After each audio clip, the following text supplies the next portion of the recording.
Hi, Max Brantley with the Arkansas Times on Tuesday, May 29th, back after a Memorial Day weekend.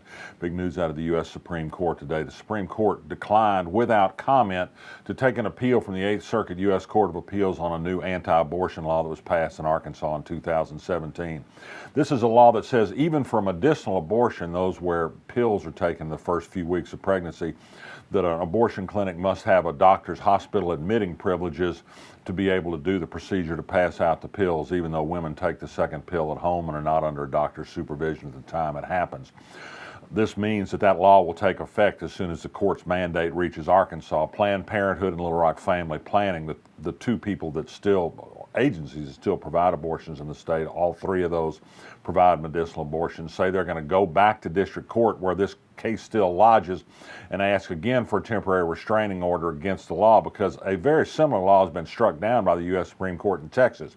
Why the U.S. Supreme Court has allowed this one to stand for the time being is anybody's guess. Some think the liberal justices on the court decided to wait for finality before they get into the case. We don't know for sure, but we do know that this likely means, in the short run at least, the end of medicinal abortions at 3 clinics in Arkansas. That will leave Arkansas with 1 functioning abortion clinic, then only for surgical abortions. It's worth considering this. Several conservative politicians, Tom Cotton and Leslie Rutledge, the Attorney General, have cheered this as a common sense decision. Well, is it common sense? Medicinal abortions are safer than natural childbirth.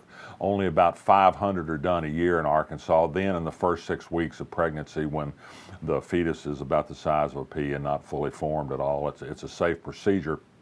And it doesn't make much sense to drive women into a later surgical abortion, which is more complicated, or perhaps an illegal abortion, or perhaps to carry a pregnancy to term that was unintended. That doesn't sound common sense to me exactly, but that's where we are today. The court hearings will continue.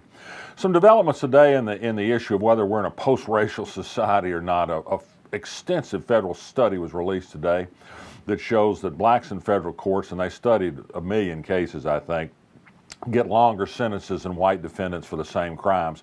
Even more interesting is that Republican-appointed judges tack on still more time to black defendants than they do to white defendants. They do cut women a little bit of a break. And more news on the post-racial front. 3 school districts in South Arkansas are challenging the new state law and this new state Board of Education decisions to say they will decide when a school district must participate in school choice in Arkansas. These are districts that under federal court desegregation orders, they say that being required to participate in school choice means that they'll further segregate their districts. The state says they'll be the judge of that, but the figures are very clear. Hope, Arkansas, for example, which is about a 50-50 white-black district, has had 69 requests to transfer to an all-white district next year. Guess what? All but one of them are white. Nobody dare say race has anything to do with it. Similar circumstances in Camden, Fairview, and Lafayette County as well. Good story in the Arkansas Democrat-Gazette this morning by Emily Walkenhorst, who reports on environmental matters for them. It turns out there's some 40 corporate polluters in Arkansas that discharge waste into waterways, and that their permits to do this have expired, but they're still allowed to continue to operate. It seems that they haven't done a very good job of keeping the pollutants out in the first place, and they say it'd be too expensive to fix the waters that they're discharging into or to make the process cleaner. Don't look for the federal EPA to do anything about it. Under Scott Pruitt, they're moving rapidly against regulating industries that cause pollution in our air and water. ASA Hutchinson III, a lawyer in Rogers who's the son of the governor, was arrested again on a DWI charge over the weekend in Fayetteville. He'll be in court next week. He was speeding, also refused to take a blood alcohol test. Susan Hutchinson, the governor's wife, got a lot of comments from her commencement speech over the weekend at the Arkansas School for Mathematics, Sciences, and the Arts. Talked in a somewhat inscrutable way, people were there, said about doctors and politicians and lawyers who sometimes act in improper ways. Don't think she was talking about her husband, the lawyer and politician, surely not. Hoping to get a film of that someday and share it with everybody. Riverfest reincarnated as a private operation over the weekend in Little Rock. Enjoyed mostly good weather.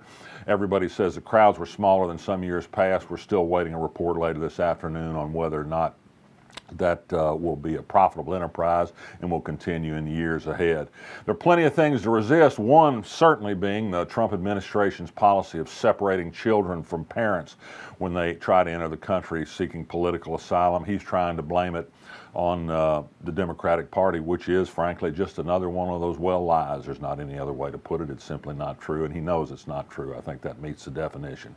So resist this when you see it. If you're for family values, you're not for the Trump administration immigration policy, that's for sure. I'm Max Brantley. I'll be back tomorrow.